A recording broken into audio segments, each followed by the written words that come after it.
Judge here, aka Chef Big Head, of course. Welcome to the latest installment of Recipes Off the Rails.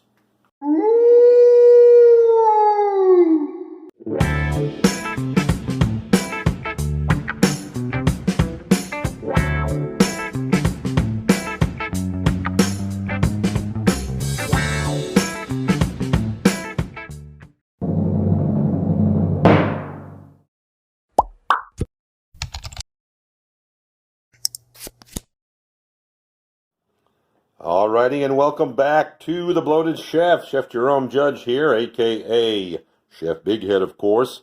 And on our big butcher block today, we are looking at, let's see, got a big bowl of ground beef. Got a good looking sweet Italian sausage, some ugly but usable test tube ground sausage. Let's see, garlic and onion powder, cumin, chili powder, liquid smoke, cilantro. Anybody feeling this yet? Jalapenos, kidney beans, onions, garlic, liquid smoke. I'm going to use some of that smoked sea salt.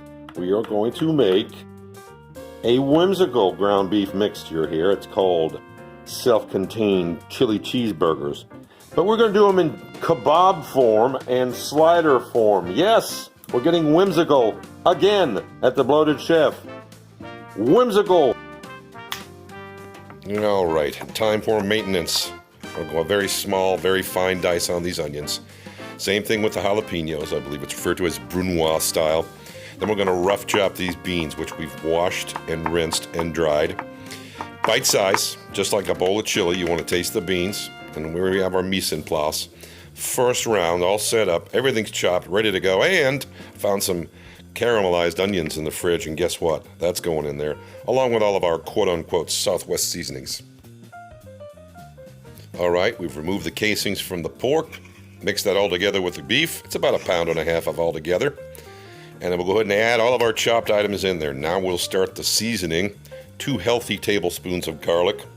And yes, garlic powder right on that, onion powder right on that. Right behind that, now we'll start with the Southwest. There goes about 1 teaspoon of cumin. There goes about 2 teaspoons of chili powder. Yes, about 1/2 teaspoon of liquid smoke. Give it a couple of quick turns and a couple steel ferns of black pepper. And now we'll crack an egg, 1 egg, just to hold everything together, if you know what I'm saying. And now we'll go ahead and get a couple of cheeses knocked out. There goes some white cheddar. And then here comes some good sharp yellow cheddar. And now it's time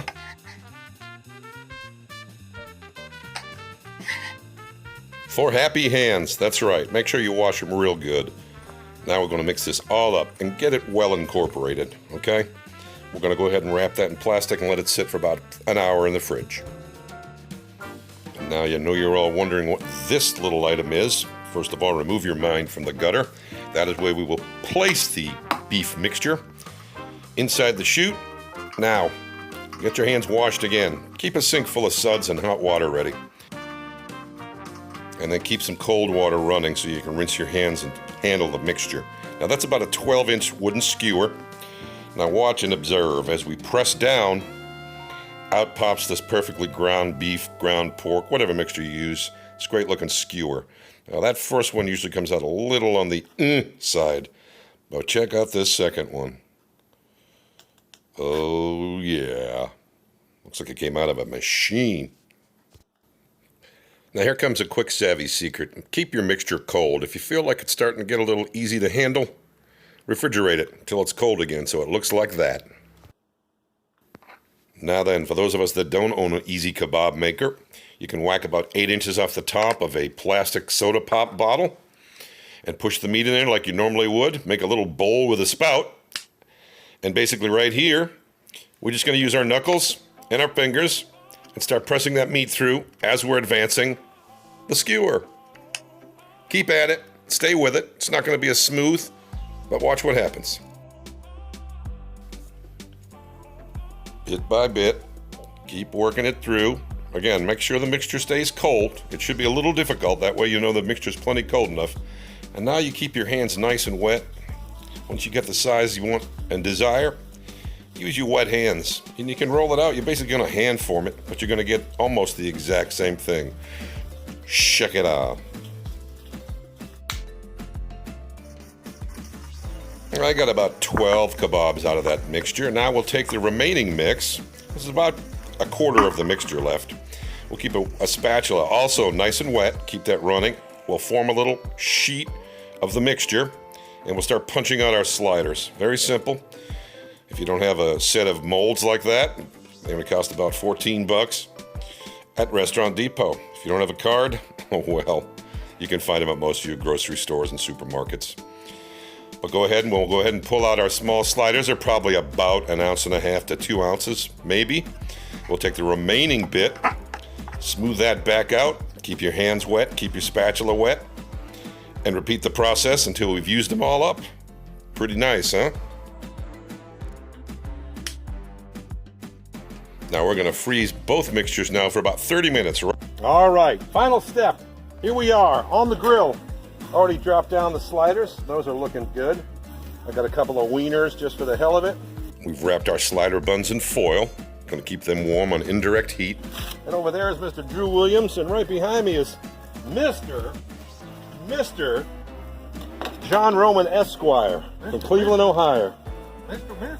And here we go with our kebabs. How'd you get that title? Right on to that nice sizzling hot grill.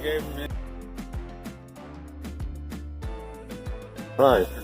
Good thing nobody over here is fucked up right now. Now right here is when you can get as creative as you want with these sliders, okay? One thing you don't want to do though is mess with these kebabs for a few minutes. Let that smoke and that good char develop, okay? Look at these bad boys now. You can see all those ingredients bursting through. And since this is our last video at the 1025 Hood Studios, we got singles and we got doubles, biatches. Check these out. Oh yeah.